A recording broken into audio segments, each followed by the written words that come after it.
Hello, welcome back to the channel, and this is a channel where we give you reviews, playthroughs, unboxings, which we like to talk a lot of bollocks about tabletop gaming in general. And today we're going to be talking about a Victorian themed board game. We're going to be talking about obsession, pride, intrigue and prejudice in Victorian England. And in this game you will be assuming the role of a bankrupt family in Victorian England. You'll be trying to entice rich people to come and play bowls multiple times in your dilapidated gaff in order to generate money that will allow you to purchase upgrades and events that will give you points and that will allow you to win the game. So in this video we're going to be giving you a very brief overview of the rules. We'll be telling you what we do like, what we don't like, and then we'll come back and we'll tell you whether or not obsession is worth your time and bother today and in the future. So remember, if you're new here, then please consider subscribing to this channel. Leave a comment in that section down below. We'll see you after this.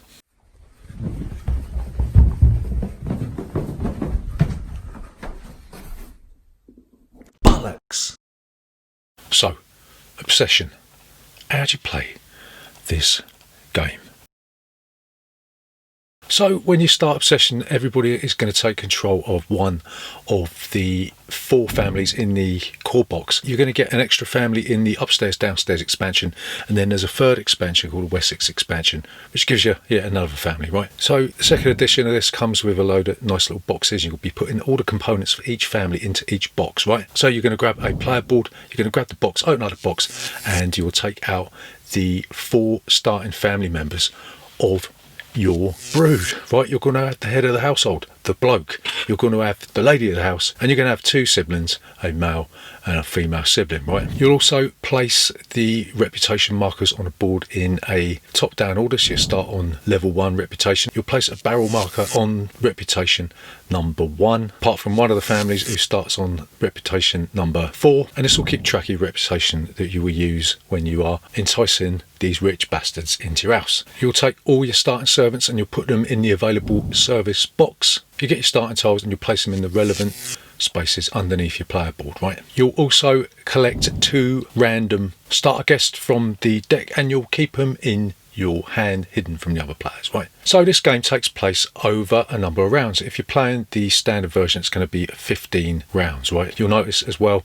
that on the round track board that you will have various events, so to speak, to take care of, but we'll talk about that in a little bit, right? So next thing you do in setup, you'll place all the tiles into the bag that's provided and you will draw tiles and place them on the builder's market. You'll see that each tile has a number on it and you'll place them in number order from left to right. So I'm not going to waffle on about setup too much for this because it is quite in depth. Another major thing about this is you're going to take the 2 Fairchild twins and you will place them on the orderly hall board because you'll be trying to impress them and take them down the chip shop for a saveloy. So the goal of obsession is to make as many victory points as you can get. The rulebook does go into quite a lot of depth about how you are going to generate victory points. It even gives you a nice little pie chart so you are always 100% sure where your victory points are going to come from. So like we said, as you progress through the game, you're going to have a village fair where players who have flipped the study tile receive 2 reputation and £300 at the start of this round, and the study tile is one of your starting tiles. So if you manage to activate that by utilising it, you'll be able to flip it over and you'll be able to get a bonus for that. You've got the objective draw card space where you will be taking an extra 2 objective cards into your hand. You always start with 5 and you'll be selecting these throughout the game, and these will give you victory points when you do final scoring. So you've got the builder's holiday. This will allow you to buy as many building tiles as you can afford in that round. Ordinarily you'll only be able to buy 1 per round. This will allow you to emulate wimpy homes and just build on all the green belt land that you can get. So a standard turn works like this. The first thing you are going to do is you're going to rotate service, and what this means is that any servants that you have used are going to be placed in the expended service box. You'll take those servants and you'll move them to the servants quarters box, and any servants that are in the servants quarters box you'll move them to the available service box. So everything will rotate clockwise, right? So next thing you'll do, the game tells you to check any monuments for any bonuses or effects, and you'll also see if you've got the Servants' Hall tile, then you'll check for that. That may affect the game, right? So if you have got the Servants' Hall tile, this allows you to place any servant to gossip about a local Derbyshire family, and it gets you to steal 1 reputation from that player, right? Nasty thing to do, because even though your servants might look like they're really enjoying themselves, they actually hate your guts. So next thing you're going to do, you're going to be able to host an event. You'll choose one of the tiles that is in your estate, and you'll pick it up, you'll put it in the activity box on your player board, right? Each tile will have a certain amount of requirements on it. It might require you to have a footman. You'll take a footman from the available service box and you'll place it on top of the tile, and you'll also gain the benefit of any money that is on the tile and all. You've got to remember though that your reputation has to match the reputation of the tile that you are playing. So if your reputation is 2, you'll only be able to play a 2 or lower reputation tile. So you might have the Hillside Kennels, in which case you will have to play 3 gentry cards, and gentry cards are any cards regardless of whether they're male, female, or level 1 or level 2 guests. You'll take £300 as payment for looking after people's dogs, and then you'll flip the tile, and instead of being worth -1 victory points, it will be worth 4 victory points. You might want to have the Babbling Brook, in which case you'll have to play 4 gentleman cards from your hand. It will require a footman. You get £400 and 1 reputation, and it will flip to a 3 victory point card, and the colour will change from green to red and all. There's also monuments in the game. For instance, you might have the Manor Gargoyles. This will cost £100 extra, but it will give you 3 victory points at the beginning of every round, and that is powerful. So like I said, there are various guests in this game. There's 2 levels of guests. There's level 1 guest and level 2 guests. When you play tiles, you will more often than not have to play guests alongside these tiles, right? So some of the guests that you may or may not want to invite into your house are, you might want to invite Lady Alexandra Suffolk. She is the stunning daughter of the Marquis of Suffolk and is an accomplished musician. She requires 5 reputation, and she will give you 3 reputation in return. She'll allow you to draw a prestige guest from the prestige guest deck, and the prestige guests are relatively more powerful than the standard guests, right? So they're the ones that you want to try and get into your deck as quickly as possible. Or you might end up inviting Armstrong Pugh Esquire. He's heir to a small seaside estate in Wales. The taciturn Mr. Pugh has deplorable manners. He's a level 1 guest. He'll give you -2 victory points if he's in your hand at the end of the game,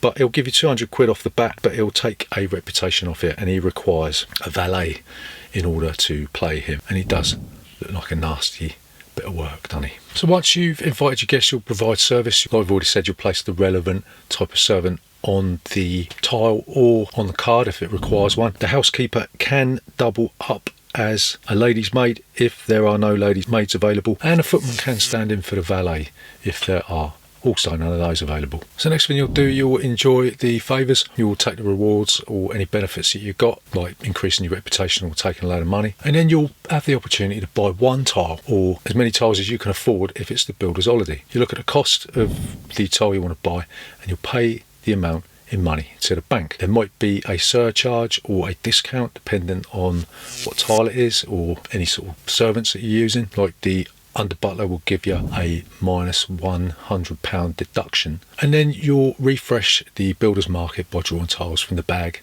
and placing them in number order. So the final thing you're going to do is you're going to clear your player board. You're going to flip any tiles that need flipping, and you'll place them back into your estate. You place any servants that you used in the expended service box, and then the next player will take their turn. There is an opportunity to pass in this game if you want to, in which case you'll take back all the guest cards that you've already played. You'll refresh all the servants that you've used. You'll collect 200 quid, or you'll be able to refresh the builder's market, in which case you'll wipe all the tiles off and you'll draw new tiles. And finally, if you pass, you'll have the option of buying one of those tiles from the builder's market. Lovely. So when the courtship stage arrives, you'll be vying for the attention of one of the Fairchild twins. At the beginning of the game, you would have flipped over a theme card, and this will tell you what type of building tiles these 2 leeches are interested in. The player with the majority of tiles in that set will gain the favour of their choice of Fairchild twins, and you'll place that card in your hand for the next round. So you'll keep doing this, you'll keep trying to improve your state, you'll keep trying to impress the greedy and nasty gentry, and then you do a bit of final scoring. So you'll score points for all your improvement tiles, or negative points for all your improvement tiles. You'll get the victory points that are on your gentry cards, and you've got to remember as well, there may be negative points in there if you didn't get rid of that annoying sod, Lord Viscount what's his face. You will score points for objective cards. You might have objective cards that give you a group bonus in the domestic group. You might get a reputation bonus if you max out your reputation, or you might get a servants bonus if you have a certain amount of servants. So you'll add all that up, then you'll look at the reputation chart. Depending on how many reputation points you've got, you will get a certain amount of points. If you max it out, you get 28. You'll get 2 victory points per servant that you have hired, and you get 1 victory point for every 200 quid that you've amassed over the game. And then finally, you'll add up all the victory point cards that you've got from your successful courtships, and you'll have to ask yourself if dating the Fairchilds was actually worth the bother. So once you've done all that, you've totted up all your scores, then the player with the most victory points will be the winner of Obsession. So what do we like about Obsession? So the first thing that we really like about Obsession is the theme. It's not only original, like we haven't seen any games that use that sort of Downton Abbey upstairs, downstairs type of thing before, but also the way that the game uses these wonderful characters that have all got their own special abilities are linked to the flavour text that is on the cards. It's really, really funny when you invite these guests into your house to sort of make up a little bit of backstory about them and maybe take the piss out of them a little bit, and it does give the game a quite light-hearted feel if you can sort of get into the spirit of things, you know, and we really, really enjoy that about this game. In addition to that, the component quality of this game is nothing short of outstanding. I mean, the way the game provides you with these little boxes to put all the stuff in so that setup becomes a little bit easy. That doesn't make teardown easy, but the setup is easy, and the bright colours of the board really do amplify the theme of this game. It really does look astonishing. So the second thing that we really like about Obsession is that this game provides you a little bit of everything. It's got a deck building element where you'll be trying to get the most lucrative guests into your hand so you can exploit them for their vast amounts of wealth. And it's not just a case of you just draw a random card, because there's the option of trying to get the prestige level 2 guests into your deck that are more often than not going to mitigate any chance you draw any of those shitty level 1 cards, right? So it's in your interests to get stuck into the prestige guests, or do something that's going to get you access to the prestige deck as soon as possible.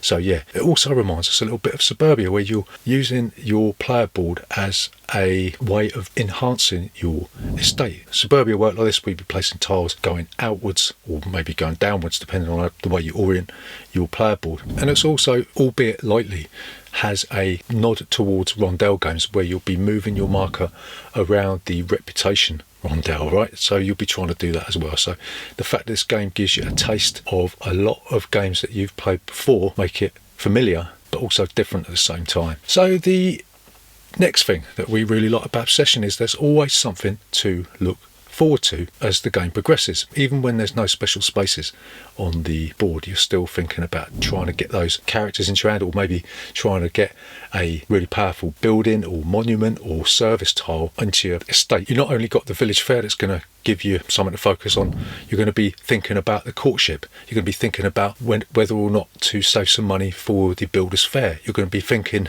about the cheaper tiles being more readily available during the builder's reserve phase, right? Which I didn't talk about because it would have bored you to death, but yeah, you can think about that as well. So there's always something to look forward to, there's always something going on, and there's always something that will try and divert your attention away from what you formulate in your plans while other people are taking their turns, right? And we really do like that about this game. So the final thing that we really like about Obsession is it's clear to us that this game has been crafted by a passionate games designer, right? It's the antithesis of games that are produced by Cool Mini or not, that have been rushed out just as a cash cow. This game has been lovingly developed over a number of years, and that is absolutely evident in this game. The designer's gone out of his way to consult the fans of this game in what could have been done better in the first edition, and he's gone out of his way to implement those changes in the second edition. And this is how games should be produced these days. The fact that fans of the original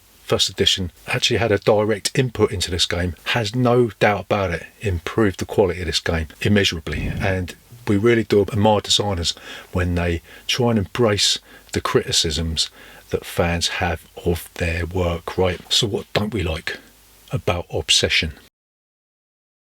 So the first thing that we don't like about Obsession is some of the tiles kind of look a little bit drab. Yeah, it would have been better had there been some kind of like thematic and illustration, but only the monument tiles seem to have this, and as a result it's just like a pastel shade on a tile, right? So, you know, if you're playing the bowling green, for instance, we keep on going on about the bowling green, if you're playing that, all you're going to have is a green tile. It might have been nice to have some kind of like maybe illustration on there just to ramp up the theme a little bit, you know what I mean? So the second thing that we don't like about Obsession is tearing the game down in order to bring it out efficiently the next time. It's a bit of a pain in the arse. It is also a pain trying to separate the upstairs downstairs expansion from the main game. There is a instructional sheet available that you can follow, but even so, trying to fish everything out of the bag that you need to separate out and sorting out the starter deck from the deck of guest cards, it can be a bit of a nightmare trying to figure out what went where and where it should go next time. So the final thing that we don't like about Obsession is that there is quite a bit of downtime at higher player counts. I'd say that probably 4 is pushing it even just a little bit with the downtime. It's bearable. If you've got the expansion, then 5 is unbearable and 6 players is impossible, because while people are going through all them steps on their player board, you aren't really going to be doing anything except staring at the board thinking about what you're going to be doing. But by the time your turn comes around, everything's going to have changed on the board. At higher player counts, this has probably got as much downtime as a game like Merchants and Marauders, because the steps that the players are taking are quite in depth, you know. So yeah, I wouldn't recommend this game at any more than 4 players, but that's what you're going to be getting out of the core box. You're only going to be playing with 5 or 6 players if you've got the expansions. So that is more of a nitpick rather than a criticism. Got it? To summarise, is Obsession worth your time and bother today and in the future? So we are going to say, yeah, absolutely. This is now one of our favourite Euro style games that we've played for a very, very long time. Not only is the theme really interesting and original, but it scratches a lot of itches in one foul swoop. This deserves to go down as a timeless gem that really does deserve mainstream attention. I can't believe that this hasn't attracted more attention than it has already. We really do enjoy playing Obsession. In fact, we've been obsessed with this since we picked it up, and if you could get hold of a copy, then we absolutely recommend that you do so. So there you go, that's Obsession. Remember, if you're new here, then please consider subscribing to this channel, leave a comment in that section down below, and we'll see you next time.